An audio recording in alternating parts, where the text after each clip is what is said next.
Dragoni napadajú rakúske delostrelectvo, ktoré v podstate malo možnosť sa šable, boli vyzbrojení krátkými karabínami a pištolami, ktoré síce jednotky teraz ich nemajú, ale bolo tomu tak.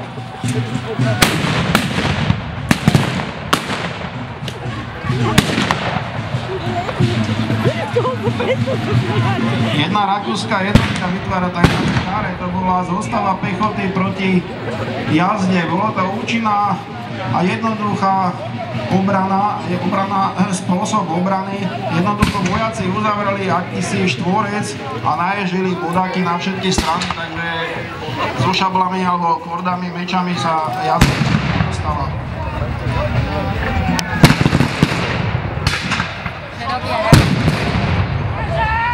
Francúzi sa pravdepodobne šikujú na rozhodujúci útok a čakajú na posily, nebudú riskovať, že ich dobre strieľajú. Cvičená rakúska jednotka strieľa.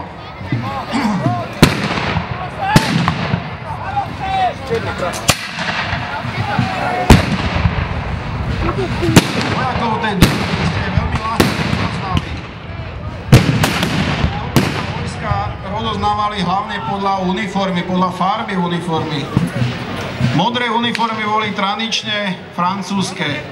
Biele uniformy mala rakúska armáda, zelené boli ruské, červené nosili Angličania a rozmýšľam, na našom území v podstate tieto armády, takže to boli také najroškejšie. Delostrelci nosili títo preto, lebo boli stále zašpinení, takže to boli jediní v rakúskej armáde, ktorí mali farbe.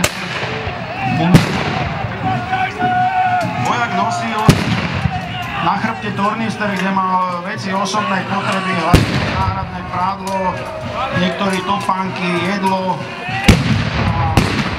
veci osobnej potreby alebo súkromné nejaké veci.